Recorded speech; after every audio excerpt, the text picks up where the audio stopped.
Nothing but monstrous cars. Huge turbo Corvette. To absolutely nobody. Life isn't great as it seems. You're living my wildest dreams. You're counting my money in green. I got money in a.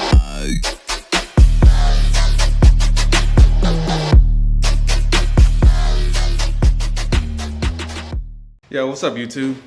Hey, today I'm trying to head over to my boy's shop, Speedlab Creations, way on the other side of town. See if he could weld in this intake air temperature sensor bung onto my intake piping and weld on my Vangeon connection. So that way I can rerun my intake.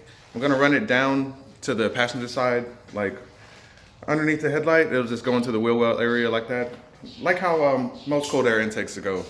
So nothing really fancy. I did have it set up to where it was wrapping around the tucked radiator. I know a lot of people asked me about how the intake was ran, but I'm just gonna run it straight down and out to the side.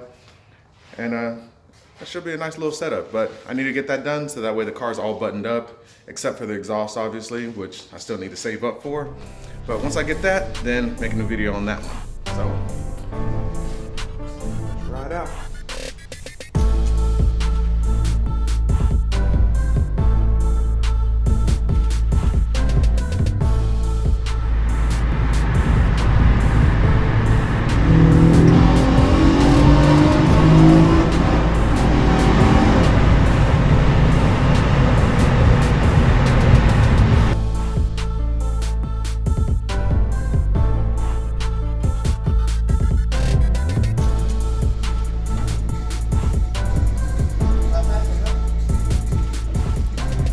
There you go, huh?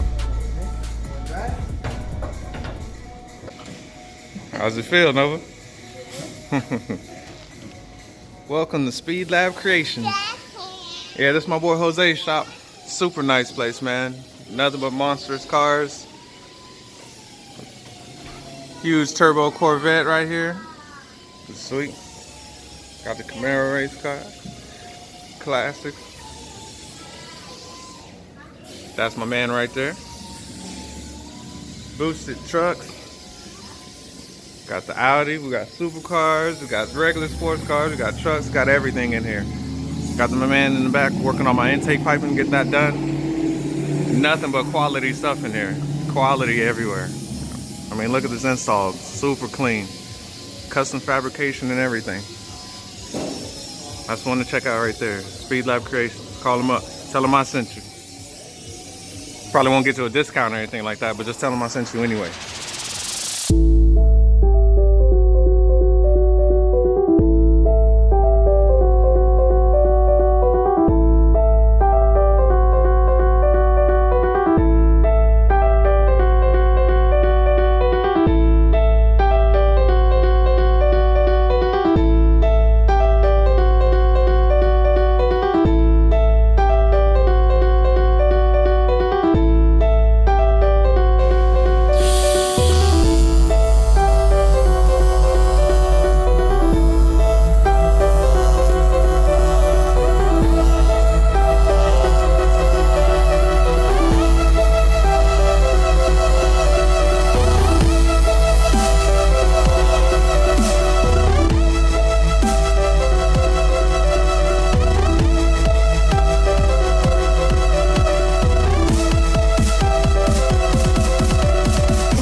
Alright, now that that's all welded up the way I need it, I did that so I could have this bung welded onto this, so I could use this little fitting right here.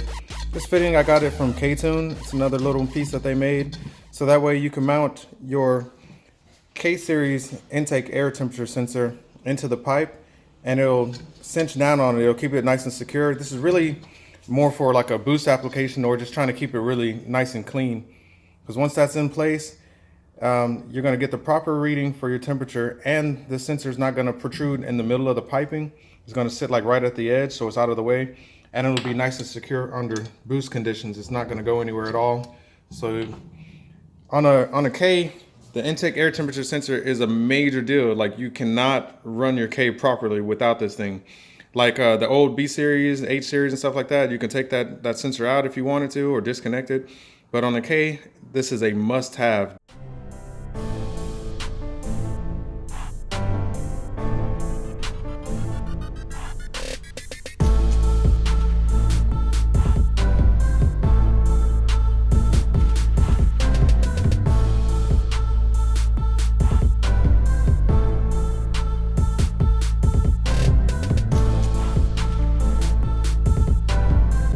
Other thing I had done was I had this fitting welded into this can right here. This is one of those Mishimoto overflow cans.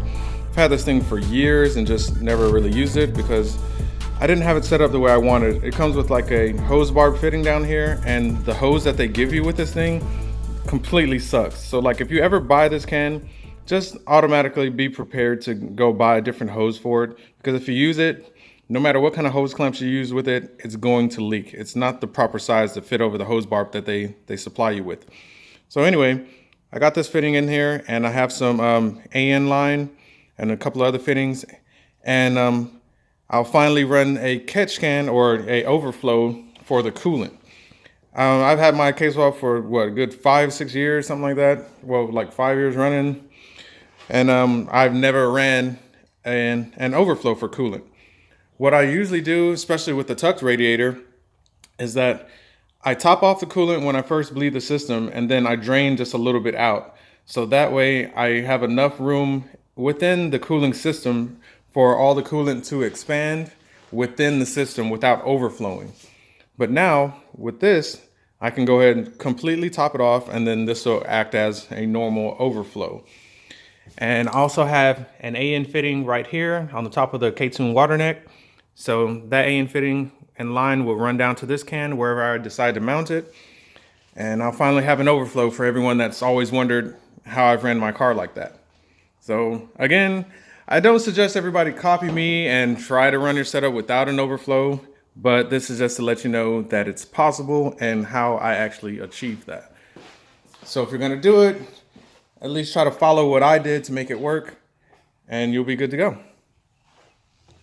So for now, the next thing I'm gonna do is just get the intake pipe put in there, and I have it lined up the way that I want it. And if you notice, all the mods and changes that I do to the car, they're all kind of in preparation for the new boost setup. So that way everything can be run in A, and then I won't have to make very many changes when I go boost. I mean, everything will be prepared for it. Things like this little sensor. I have a few other sensors and stuff like that. It'll be ready for like the oil lines and stuff like that. I'm just basically trying to do 2 setups in one and make the conversion as simple as possible, and finish up an entire second engine on the side, so that way I could always swap back and forth if I ever needed to or wanted to for whatever reason, or if I sold something or whatever the case. I'm just trying to keep myself prepared while being able to enjoy the car at the same time.